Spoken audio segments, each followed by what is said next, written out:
นมัตถุรัตนตยัสสะขอนอบน้อมแด่พระรัตนตรัยด้วยเสียงเก้าเจริญสุขเจริญพรญาติธรรมเมื่อสุขสุขคนเวลายังพอมีน้อยหนึ่งเนื่องจากว่ามาท่าขึ้นเครื่องบินอยู่ที่สนามบินวัดไตเนาะแต่ว่าเครื่องบินดีเลย์2 ชั่วโมงนั่งท่ามาประมาณชั่วโมงหนึ่งแล้วชั่วโมงกลัวๆแล้วก็เลยว่ามาไล่สดจักหน่อยเพื่อให้เป็นประโยชน์นะพอดีได้ไมค์มาเมื่อคืนนี้ไมค์ใช้กันบ่ได้บ่ฮู้ว่ามันได้ยินบ่ญาติธรรมท่านใดเข้ามาแล้วซอย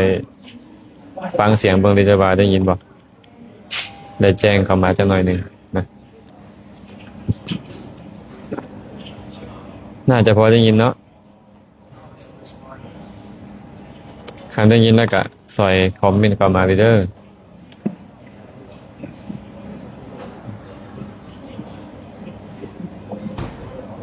จันแสงพิมพ์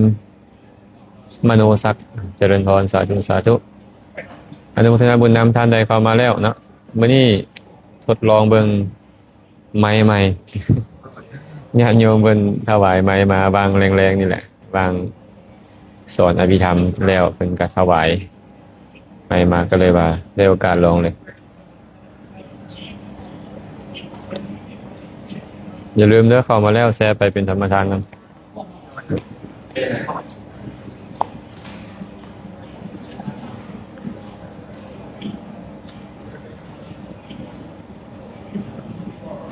สายอุไรเจริญพรสาธุจันแสงพิมพ์มโนซักเนาะเสียงชัดเจนดีขน้อยสาธุสาธุสร้างคำโดยได้ยินดีเจริญพรอนุโมทนาบุญนำเด้อผู้ที่เข้ามาแล้วกับอนุโมทนาบุญนำ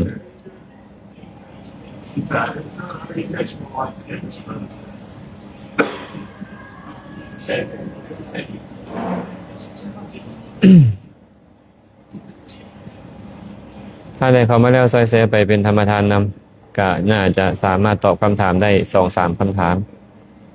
นะเพราะว่าธรรมดาแล้วเครื่องบินออก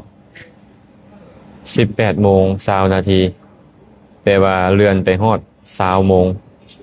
เนาะ20 โมงจึงค่อยสิกำหนดใหม่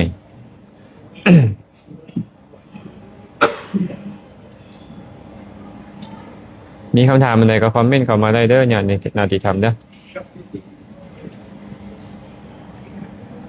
แบบไหนที่เธอรักสาธุขน้อยเสียงสัตว์ดีขน้อยสาธุสาธุเป็นการทดลองใหม่ๆนำเด้อหากว่าได้ยินหรือว่าได้ยินแนวใดก็คอมเมนต์เข้ามาผู้ใดฟังอยู่ไสแดเนาะมีคำถามอันใดก็คอมเมนต์เข้ามารอถ่ายเวลาอีกน้อยนึงเพื่อให้ญาติธรรมได้เข้ามาร่วมกันสนทนา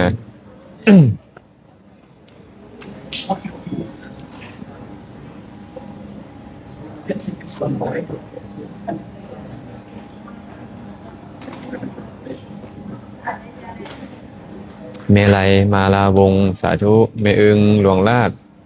โดยเสียงชัดเจนดีขน้อยสาธุสาธุบัวคำวิไลจิตสาธุเดอปัทมามุตตาน้อมกราบพระอาจารย์ด้วยความเคารพอย่างยิ่งสาธุสาธุอนุโมทามิพันเตเสียงชัดเจนดีสาธุเดอ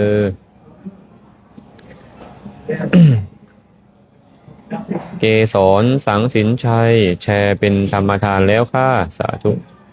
ตุตูแก้วเวียงชัยฟังอยู่กทมแจ้งดีขน้อยโอ้สาธุเดอมาเริ่มจากคำถามแรกเลยเนาะมีญาติธรรมเพิ่นถามเข้ามาแบบนี้ว่านมัสการขน้อยช่วงนี้เข้าพรรษาคนทั้งหลายก็พากันเอาเทียนเข้าไปถวายเป็นเทียนจำนำพรรษาหากว่าขน้อยเปลี่ยนจากถวายเทียนเป็นถวายหลอดไฟฟ้าก็จะได้อยู่บ่คำถามเพิ่นดีเนาะก็เป็นสิ่งที่ดีได้อาตมาว่าเนาะคำถามนี้เนื่องจากช่วงเข้าพรรษาพอดีก็ให้ทำความเข้าใจพร้อมกันแบบนี้ว่าประทีปนี่คือหยังประทีปคือหยัง ภาษาบาลีว่าปทีปะแปลว่าแสงสว่างเนาะความจริงในประทีปนี่สามารถเว้าได้หลายความหมายเนาะแปลได้หลายความหมายแต่ว่าประทีปในที่นี่นี่หมายถึงแสงสว่างการให้ประทีปก็คือการให้แสงสว่างถามว่าการให้เทียนเป็นแสงสว่างบ่เป็นและการให้ดอกไฟเป็นแสงสว่างบ่เป็นคือกันเนาะฉะนั้นขอแค่มันเป็นแสงสว่างให้ได้หมดไม่ออกจะเอาเทียนมาก็ได้จะเอาหลอดไฟมาถวายก็ได้แต่ซุมื้อนี้เนี่ยนะเทียนนี่เหมาะสำหรับวัดป่าที่อยู่ห่างไกลและเพิ่นได้ใส่ใต้แท้ๆและก็ใต้เดินจงกรมอยู่บอนที่เพิ่นเดินจงกรมหรือใต้บูชาอันนี้ก็ยังถือว่าใส่ได้คือเก่าแต่ถ้าหากว่าบางวัดเนาะเพิ่นบ่ค่อยได้ใส่เทียนเพิ่นใส่หลอดไฟเป็นไฟฟ้าถ้าหากว่าเฮาหมุนเป็นหลอดไฟก็ถือว่าดีหลายนะแต่อาตมาที่อยากแนะนำเติมแบบนี้ว่าถ้าหากว่าญาติโยมนี่นะสามารถเฮ็ดให้ยิ่งขึ้นไปกว่าหันได้ก็คือให้ค่าไฟฟ้านะไปจ่ายค่าไฟฟ้าให้เพิ่นเลยทุกมื้อนี้เนาะเห็นญาติโยมเพิ่นเฮ็ดกันเพิ่นก็ไปมีบัญชีที่เป็นค่าไฟเลยพระเจ้าเฮ็ดกันนะผู้ใดต้องการซอยค่าไฟวัดเนาะผู้ใดต้องการซอยค่าไฟวัดก็ไปจ่ายค่าไฟให้เพิ่นเลยโอนเข้าในบัญชีนั่นก็เป็นการจ่ายค่าไฟเลยการให้ค่าไฟนี่แหละก็ชื่อว่าการให้แสงสว่างคือกันอันนี้ก็ดีอยู่เลยโดยเฉพาะยุคนี้เนาะไฟฟ้าแพงค่าไฟแพงหลายนะค่าไฟแพงเนาะถ้าหากว่าญาติโยมสามารถช่วยเหลือไปนั่นก็ดีก็ชื่อว่าให้แสงสว่างโยมก็ใส่ใจว่าได้จ่ายค่าไฟฟ้าให้แสงสว่างแก่ครูบาอาจารย์เฮ็ดกิจต่างๆนะอันนี้อนุโมทนาบุญนำเด้อสำหรับคำถามผู้ถามมาคำสวัสดิ์สีหารุณกราบนมัสการพระอาจารย์ขน้อยฟังอยู่วัดป่าสีดำดวนสาธุสาธุอนุโมทนาบุญนำนะคำศรีแก้วมณีสาธุขน้อยพระอาจารย์ญาติธรรมทาแขกแข่งคำมวลสาธุเด้อขอให้มีความสุขหมดสุขผู้สุขคนนะญาติธรรมแข่งคำมวลบุญเพลงคณะบดีน้อมกาพระอาจารย์สาธุนำเด้อขน้อยสาธุสาธุสาครศรีพระไสยโดยขน้อยฟังอยู่บ้านสีดำดวนเสียงชัดเจนดีขน้อยอนุโมทนาบุญนำคำนุนสาธุสาธุวินทองบันไซสาธุเด้อมณีพานมัสการพระอาจารย์ข้าน้อยอยากระงับความโกรธได้ช่วยชี้ทางสว่างให้หน่อยค่ะอยากระงับความโกรธได้ช่วยชี้ทางให้หน่อยค่ะความโกรธเนี่ยมันชอบอะไรรู้ไหมความโกรธมันชอบอารมณ์ที่ไม่น่าพอใจนะถ้าเรียกว่าปฏิฆะนิมิต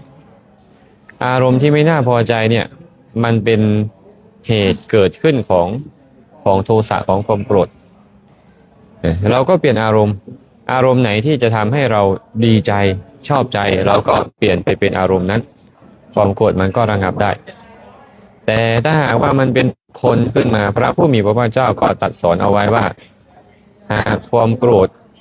อาศัยบุคคลใดเกิดขึ้นให้แผ่เมตตาไปในบุคคลนั้นหากเราโกรธคนนี้นะแล้วก็แผ่เมตตาปรารถนาดีให้เขาขอให้เขามีความสุขขอให้เขามีความเจริญอย่างนี้หากความโกรธอาศัยบุคคลใดเกิดขึ้นก็แผ่กรุณาไปให้เขาโอ้เขาทำร้ายเราเขาทำสิ่งที่ไม่ดีกับเราก็เพราะว่าเขาเป็นทุกข์เขาทำอย่างนั้นไปพูดอย่างนั้นไปคิดอย่างนั้นไปก็เพราะเขาเป็นทุกข์เขากำลังมีทุกข์อยู่ขอให้เขาจงพ้นจากทุกข์นั้นเสียเถิดขอให้เขาจงพ้นจากทุกข์นั้นโดยเร็วเถิดนี้เรียกว่าการุณานะถ้าหากว่าความโกรธอาศัยบุคคลใดเกิดขึ้นก็ให้แผ่ให้เจริญอุเบกขาไปในบุคคลนั้นวางใจเป็นกลางกลางไม่พยายามที่จะเอาทุกข์ออกจากเขาไม่พยายามที่จะเอาสุขเข้าไปหาเขาปล่อยใจเป็นกลางกลางความโกรธก็ไม่เกิดขึ้นอีกอย่างหนึ่งพระผู้มีพระเจ้าตรัสว่าหากความโกรธอาศัยบุคคลใดเกิดขึ้น ก็ไม่พึงมนสิการไม่ใส่ใจถึงบุคคลนั้นเราไม่นึกถึงเขาตอนไหนมันก็ไม่ต้องทุกข์ไม่ต้องโกรธใช่ไหมหากเรานึกถึงเขาแล้วมันโกรธเราก็ไม่ต้องนึกถึงสิ่งอื่นนึกถึงคนอื่นเราก็ไม่โกรธนะข้อสุดท้ายพระองค์บอกว่าหากความโกรธอาศัยบุคคลใดเกิดขึ้นพึงใส่ใจว่าบุคคลมีกรรมเป็นของตนมีกรรมเป็นผู้ให้ผลมีกรรมเป็นแดนเกิดเป็นเผ่าพันธุ์เป็นที่พึ่งอาศัยใครทำกรรมอันใดไว้กรรมนั้นย่อมเป็นของบุคคลนั้นบุคคลนั้นย่อมได้บริโภคผลของกรรมนั้นเองหากเขาทำกรรมไม่ดีกับเราต่างๆนานาเขาก็ต้องเสวยผลที่ไม่ดีของเขาเองเช่นเดียวกันถ้าหากว่าเราไปทำกรรมไม่ดีต่อใครๆก็ตามเราก็ต้องเสวยผลของกรรมชั่วของเราเองเหมือนกันนะถ้าหากใส่ใจอย่างนี้แล้วก็ความโกรธมันก็จะน้อยลงแต่ว่าโยมเวลาที่เราจะไประงับความโกรธในขณะที่มันเกิดขึ้นแล้วครั้งนั้นเนี่ยมันก็เป็นเรื่องที่ยากฉะนั้นบุคคลผู้ไม่ต้องการให้ความโกรธเกิดขึ้นบ่อยๆก็พึงเจริญเมตตาบ่อยๆเจริญกรุณาบ่อยๆเจริญมุทิตาบ่อยๆเจริญอุเบกขาบ่อยๆปรารถนาแต่ความสุขให้คนอื่นให้พยายามนึกถึงว่าเขากำลังมีทุกข์แล้วขอเขาให้จงพ้นทุกข์ความโกรธมันก็เกิดขึ้นยากนะถ้าความโกรธเกิดขึ้นยากมันก็ไม่ค่อยโกรธนะอันนี้เป็นวิธีการกันแล้วกันนะโยมมณิภาเนาะแอนนี่สกายไม่ออกแอนนี่เนาะนมัสการอาจารย์ข้าน้อยขอโอกาสถามเวลาครูบาอาจารย์เทศสถานที่ใดก็ตามสัตว์ทั้งหลายสามารถพ้นทุกข์ได้บ่ข้าน้อยการที่ครูบาอาจารย์ไปเทศบอนใดบอนหนึ่งสถานที่ต่างๆที่ใดที่หนึ่งก็ตามถามว่าสัตว์ทั้งหลายสามารถพ้นทุกข์ได้บ่ไอ้คำว่าพ้นทุกข์นี่หมายถึงอย่างถ้าหากว่าพ้นทุกข์หมายถึงการบรรลุมรรคผลนิพพานก็ว่าไปอีกแบบหนึ่งหากว่าพ้นทุกข์ในขณะนั้นก็ว่าไปอีกแบบหนึ่งหลายๆคนเนาะฟังธรรมกำลังทุกข์กำลังทรมานอยู่เพราะการสูญเสียคนฮักเพราะการสูญเสียของฮักเป็นต้นนั่นแหละแต่ได้ยินได้ฟังธรรมแล้วโอ้ความทุกข์มันเบามันบางลงความทุกข์มันหายไปเพราะอาศัยการได้ยินได้ฟังธรรมก็มีอันนี้เรียกว่าพ้นทุกข์ในขณะนั้นแต่ถามว่าการบรรลุถึงมรรคผลนิพพานเนี่ยนะมีบ่ที่ครูบาอาจารย์ไปเทศก็ตอบว่าเป็นไปได้ธรรมะคำสอนของพระสัมมาสัมพุทธเจ้านี่นะบ่ว่าจะออกจากปากไผ่ก็ตามบุคคลใดบุคคลหนึ่งแสดงก็ตามล้วนแล้วแต่เป็นปัจจัยแก่การเฮ็ดให้สัตว์ทั้งหลายพ้นทุกข์ได้ทางนั้นเนาะบ่ได้แม่นแต่ว่าพระสัมมาสัมพุทธเจ้าแสดงธรรมจึงเป็นเหตุให้สัตว์พ้นทุกข์แม้แต่พระสงฆ์สาวกของพระสัมมาสัมพุทธเจ้านำธรรมะไปแสดงในที่ใดที่หนึ่งก็ตามหากมีผู้ใดผู้หนึ่งฟังแล้วมีโอกาสบรรลุธรรมได้ทั้งหมดมนุษย์ก็ตามเทวดาก็ตามนะอย่างเช่นในสมัยพุทธกาลเนาะพระเถระเพิ่นไปสาธยายธรรมไปแสดงธรรมอยู่บนใดภาษาดีบุตรเป็นต้นการบรรลุธรรมของเทวดาก็มีจำนวนหลงหลายแต่ว่าสมัยปัจจุบันบ้านเฮานี้กิเลสคนหลายขึ้นความโลภความโกรธความหลงความอิจฉาริษยาบางเบียดความขี้จี้ความหวงแหน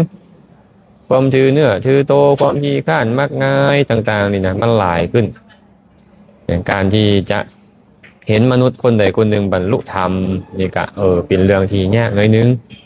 เป็นเรื่องที่ยากแต่ว่าเทวดาเขาได้ยินได้ฟังแล้วอุปนิสัยเขาดีเขาก็บรรลุมรรคผลนิพพานได้เนาะพระพุทธเจ้าได้แสดงอานิสงส์ของการฟังธรรมเอาไว้แม่นบ่บุคคลใดก็ตามฟังธรรมอยู่เนืองๆจนคล่องปากขึ้นใจแทงตลอดด้วยดีด้วยทิฏฐิเชิงแม้ว่าเขาจะตายแบบหลงลืมสติตายแบบเป็นปุถุชนบ่ได้บรรลุธรรมเลยหลังจากตายแล้วกุศลทรงผลเฮ็ดให้เขาไปเกิดในสวรรค์เทพนิกายชั้นใดชั้นหนึ่งมีภิกษุผู้มีฤทธิ์ชำนาญทางจิตขึ้นไปแสดงธรรมในสวรรค์นั้นเทวดานั่นได้โอกาสมาฟังธรรมถึงสติระลึกได้ซ่ายอมบรรลุธรรมได้ไวนี่เป็นอานิสงส์ของการฟังธรรมเนืองๆ ถึงแม้นว่าภิกขุองค์นั้นบ่ได้แสดงธรรมเลย มีเทวดาตนใดตนหนึ่งแสดงธรรมในสวรรค์เทพนิกายนั้นเทวดาตนนั้นได้ไปฟังธรรมถึงสติระลึกได้ซ่ายอมบรรลุธรรมได้ไวถึงบ่มีเทวดาแสดงธรรมเลย มีการสนทนาธรรมกันระหว่างเทวดากับเทวดา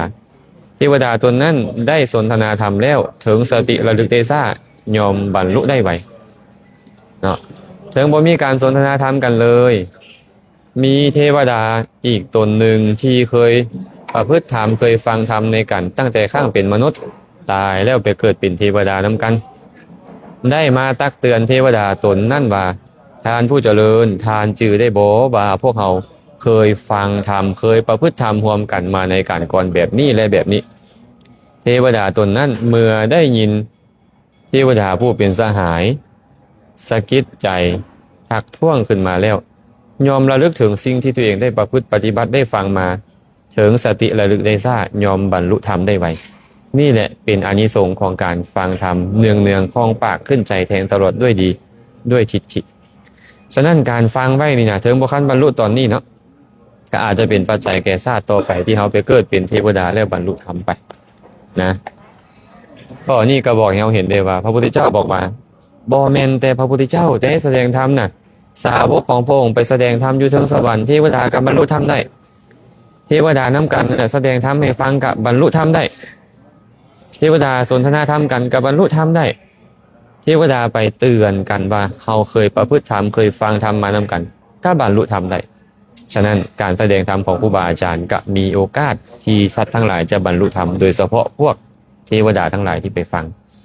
อันนี้ตอบให้แม่ออกแอนนี่แบบนี้เด้อขอให้แม่ออกแอนนี่มีความสุขความเจริญเด้อ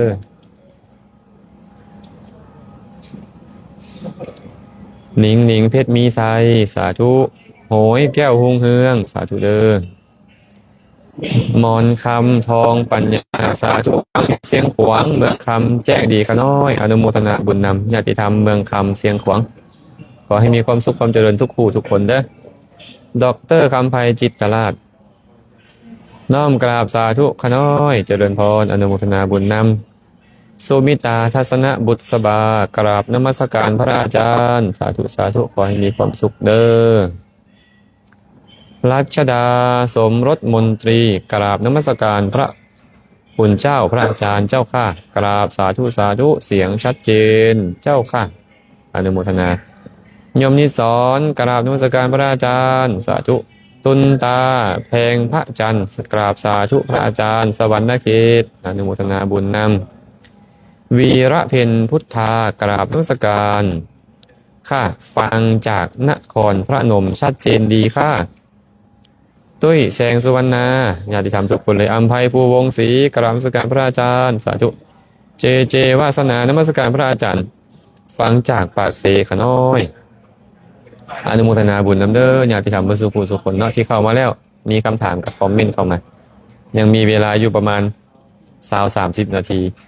รอถ้าเครื่องบินเนาะเครื่องบินดีเลย์ก็ต้องขออภัยอาจจะมีเสียงรบกวนเพราะว่าผู้คนอยู่ในสนามบินนี่ก็มากหน้าหลายตาเนาะมีทั้งแขกต่างประเทศทั้งคนลาวทั้งคนจีนอย่างต่างๆก็เสียงดังได้นิดนึงผู้ใดมีคำถามมีอย่างก็คอมเมนต์เข้ามาแล้วก็อย่าลืมแชร์ไปเป็นธรรมทานนำเด้อ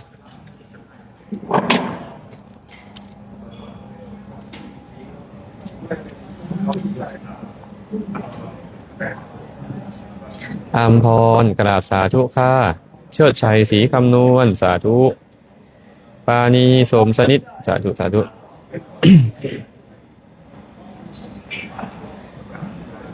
บินทองบันใสนมัสการพระอาจารย์ข้าน้อยขอฟังข้าน้อยฟังอยู่อัตตปือเสียงแจ้งดีขอให้พระอาจารย์อนุเคราะห์ความหมายของการเป็นคารวาสสั้นเลิศโดยข้าน้อยคารวาสสั้นเลิศ ไอ้คำว่าคารวาสคืออย่างไรคารวาสะแปลว่าผู้อยู่ครองเฮือนอีกชื่อหนึ่งป่ะขหัตถะเปรียบเทียบว่าผู้มีเฮือนนะหรืออีกความหมายหนึ่งก็คืออุบาสกอุบาสิกาผู้ อยู่ครองเฮือนที่ถึงพระพุทธพระธรรมพระสงฆ์เป็นที่เบิ่งเพิ่นบอกว่าคารวะสั้นเลิศเป็นแนวใดเนาะพระพุทธเจ้าได้แสดงเรื่องของคารวะสั้นเลิศเอาไว้เนาะในกามโภคีสูตรพระองค์ก็บอกเรื่องของการหาทรัพย์บางคนนี่หาทรัพย์ได้มาด้วยความทารุณเผ็ดร้อนหยาบคายกลัวจะได้ทรัพย์มาก็โอ้ยยากลำบากพอได้ทรัพย์มาแล้วทีบ่ให้ทานบางคนให้ทาน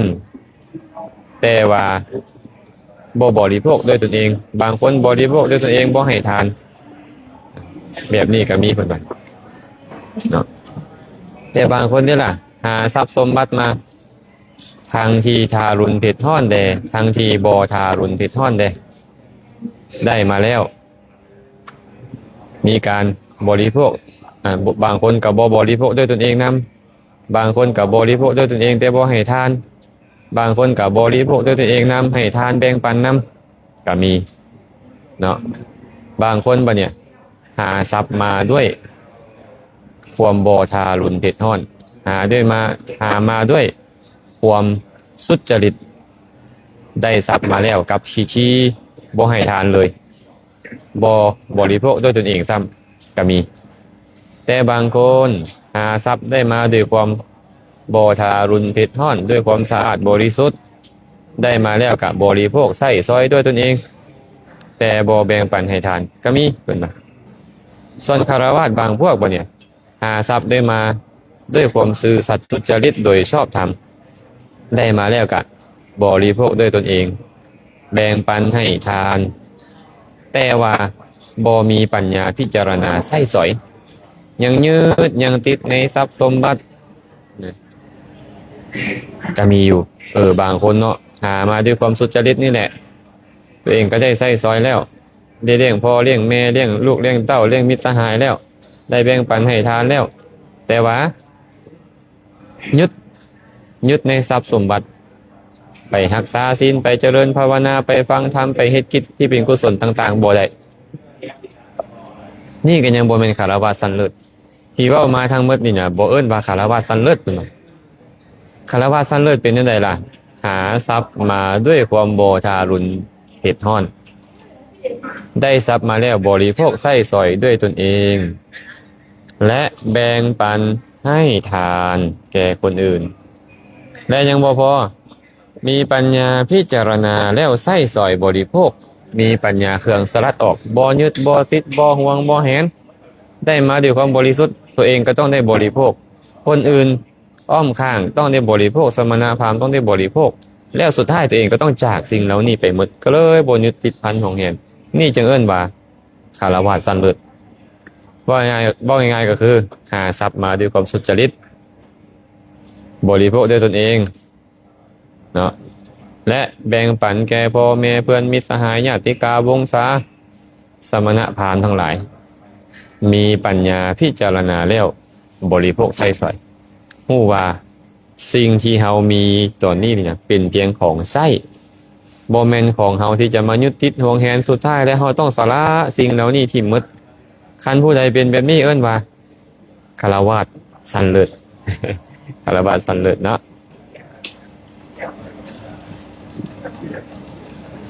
อันนี้ตอบให้ไปนี่เด้อ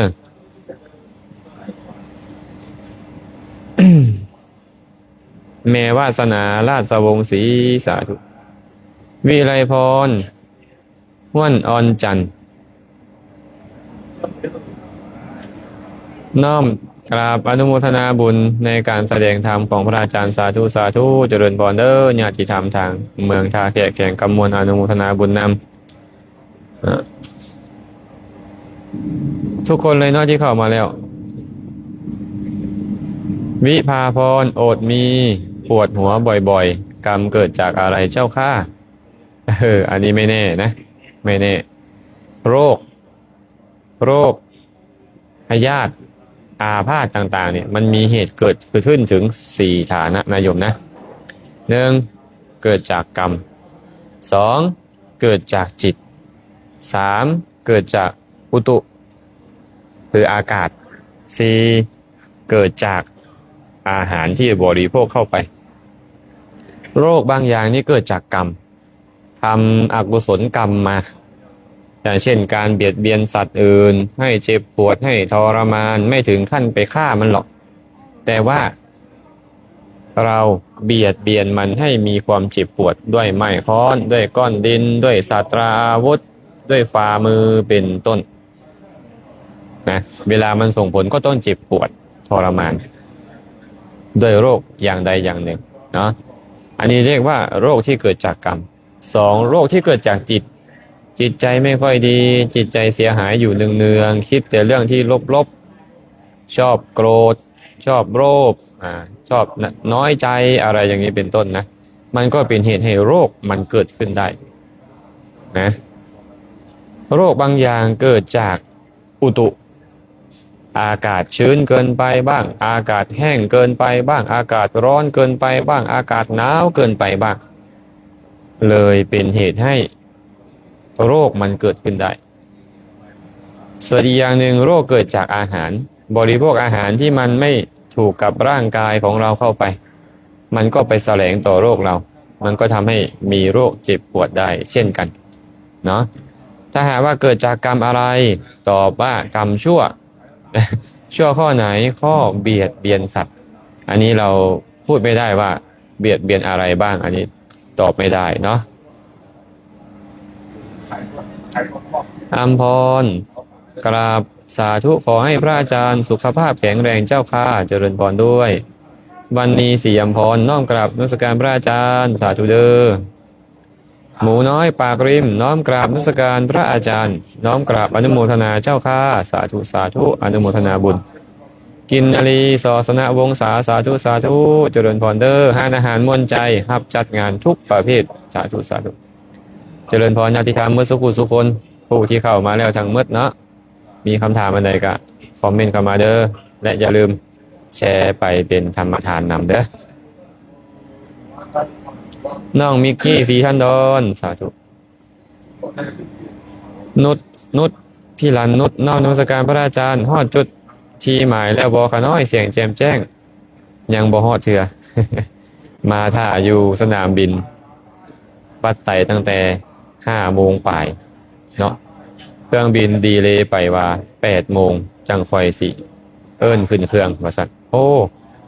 ดีเลย์ไป2 ชั่วโมงหมวยน้อมกราบพระอาจารย์โอ้ยไม่ออกหมวย FC เพิ่นว่าลูกศิษย์เพิ่นว่านะอนุโมทนาบุญนำไม่ออกหมวยเด้อขอให้มีความสุขเฟื่อนอินทวงศ์สาธุสุขสมัยพระอาจารย์แซมเวลาบวชเป็นผ้าขาวและหลังได้อุปสมบทแล้วเป็นพระนวกะต้องประพฤติตนแนวใดคะน้อยโอ้โหอันนี้ถามกว้างโพดเนาะตอนเป็นพ่อขาวคนประพฤติแนวใดก็แน่นอนแล้วก็ต้องตั้งมั่นอยู่ในศีลของตนเฮ็ดข้อวัดต่อครูบาอาจารย์เนาะเฮ็ดข้อวัดในสถานที่ต่างๆที่ตัวเองได้ใส่ซอยในวัดในวานั่นแหละเป็นพระนวกะนี่แหละโอ้พระนวกะนี่ก็ต้องมีพยายามเป็นผู้ที่ว่านอนสอนง่ายครูบาอาจารย์บอกได้ใส่ฟังเนาะต้องขยันมันเพียรบ่เกียจข้านศึกษาในอธิศีลของตัวเองต้องศึกษาวินัยของตัวเองได้ศึกษาวินัยแล้วก็ศึกษากรรมฐานที่พอจะรักษาตัวเองได้ศึกษาพระสูตรที่จะพอเทศน์ให้คนอื่นได้ฟังและที่สำคัญก็คือปาติโมกข์เนาะภิกขุปาติโมกข์227เอิ้นเนาะภิกขุณีปาติโมกข์311ข้อเป็นต้นเรานี่ต้องทรงจำให้คล่องปากขึ้นใจและเข้าใจอย่างแจ่มแจ้งนำและก็ต้องศึกษาวินัยปิฎกพร้อมกันนั่นก็ต้องศึกษาเรื่องของการเฮ็ดสังฆกรรมเด้เฮ็ดสังฆกรรมแนวใดปริวาสมานัตอัปพานลงปฏิโมกข์ภวารณาการอุปสมบทการสวดสีมาเป็นต้นต้องฮู้หมดเลยเนาะสังฆกรรมต่างๆอันเนาะและก็ควรประพฤติตนเป็นผู้ที่ควรแก่การบอกกล่าวพยายามเป็นตัวเองให้เป็นคนอ่อนน้อมถ่อมตนว่าง่ายอุปถากครูบาอาจารย์ให้ดีๆอย่างนี้แหละเนาะเวียงคอน DPH กราบนมัสการพระอาจารย์ฟังอยู่ปากซันเดอร์สาธุ พอมันปูกราบนมัสการพระอาจารย์จะเดินทางไปไสนอกขะน้อย เดินทางไปกิจอยู่ทางฝั่งไทยเนาะสมจิตแก้วมารีทองสาธุสาธุเสียงแจ้งชัดเจนดีขะน้อย อนุโมทนาเด้อจอมแพงสุวรรณโคตรน้อมกราบพระอาจารย์ สวรรณเขตสาธุนางโมนุ่มนิ่มน้อมกราบสาธุน้อยไสยราชน้อมกราบพระอาจารย์อนุโมทนาสาธุบุญสาธุเด้อพิษสมัยจันทนุวงศ์อนุโมทนาบุญนำไม่ออกพิษญาติธรรมทางเมืองหนองบกเนาะหอมจันทร์ศรีวิไลน้อมกราบนมัสการพระอาจารย์สาธุกองมณีจันทร์ไม่ออกดาวญาติธรรมต่างประเทศเนาะทับตาแก้วกราบนมัสการพระอาจารย์ยมแม่ฟังจากฝั่งไทยภาพเสียงชัดเจนดีเจ้าค่ะสาธุนางบุญไสยวงศ์กราบนมัสการฟังธรรมอยู่เด้ออาจารย์อนุโมทนาแม่ทองใบสาธุเด้อติกาแม่ชื่ออย่างติกาน้องแตงโมเมสลาดสาธุน้อมกราบพระอาจารย์เสียงชัดเจนดีฟังอยู่ดอนรับโอ้ญาติธรรมทางดอนรับเมืองหินบุญอนุโมทนาบุญนำทุกผู้ทุกคนนางคำฟองวงกองคำแพงใสภาษีสาธุนำพุทธพัตติกาลูกสาวลาได้เนี่ย พุทธพัตติกานามทิพย์เนาะกราบนมัสการพระอาจารย์โมทนาบุญนำพระอาจารย์ทุกประการเด้อสาธุสาธุเพิ่นบอกว่าเสียงคัดข้องน้อยหนึ่งแม่นบ่เสียงคัดข้องน้อยหนึ่งบ่แม่นบ่นามทิพย์เสียงคัดข้องว่ะพอดีได้ไมค์มาไมค์ก็เลยลองเบิ่งคันเสียงคัดข้องก็คอมเมนต์ทำเข้ามาให้เด้อญาติโยมเด้อเบียงไซถาวรเบียงชัยสาธุบัววันเสริมมาน้อมกราบพระอาจารย์สาธุนางสุวรรณีพระอาจารย์ข้าน้อยขอถามแดข้าน้อยป่วยบ่เซาจักเทื่อกินยาหยังกับบ่เซาเป็นย้อนหยังเมื่อกี้ได้ตอบไปแล้วเนาะโรคเกิดจากเหตุ4ประการกรรมจิตอุตุอาหารเนาะถ้าเกิดจากจิตปรับปรุงจิตคิดให้ดีพิจารณาให้แยบคายโรคหายเกิดจากอุตุเปลี่ยนบอลอยู่อุตุ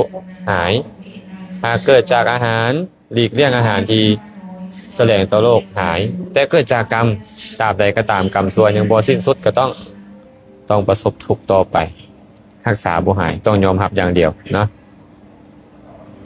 ก็ต้องใส่ใจไปนี่เด้อว่าอาจจะเกิดจากกรรมชั่วที่เฮาไปเบียดเบียนสัตว์อย่างใดอย่างหนึ่งนั่นแหละ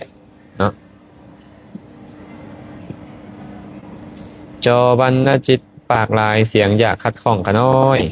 โอ้เสียงบ่ค่อยดีแม่นบ่ญาติโยมเสียงกระตุกว่ะแสดงว่าไม่มีปัญหาอีกแล้วเนาะโอ้ยหาก็ได้มาใหม่ๆได้นี่ได้ญาติโยมเขาหาก็เท่าบ่ายบางแรงนี่ซักบัววันเสริมมาเสียงดังกัดกาดเล็กน้อยพระอาจารย์เสียงดังกัดกาดเล็กน้อยตาดำภูวงศรีสาธุขอให้พระอาจารย์เดินทางปลอดภัยมาแล้ววันศุกร์เครื่องมาละกราบนมัสการพระอาจารย์ทรงใส่เสียงคัดข้องแท้เนาะแม่บุญมีกองสีหาราชกราบสาธุจากอเมริกาสาธุเด้อคงจะได้เวลาแล้วเนี่ยโยมเพราะว่าได้ยินว่าเครื่องบินเพิ่นมาจอดแล้วว่าสัตว์เตรียมจะได้เดินทางมื้อนี้ก็เป็นการลองใหม่เนาะคันบ่ได้ก็จังค่อยว่ากันใหม่โอ้ใหม่ คือทำไมดีแล้วได้นี่ได้เนาะต้องขออภัยนำเด้อญาติธรรมคำถามใดที่คอมเมนต์เข้ามาแล้วอาจารย์บ่เห็นต้องขออภัยนำบ่ได้ตอบให้เนาะปันตัวใดตอบไปแล้วบ่แจ่มแจ้งกระถามเข้ามาใหม่เอาละเนาะมื้อนี้ก็คงจะพอสมควรขอให้ทุกคนทุกท่านจงเป็นผู้มีความสุขโดยทั่วกันเชิญ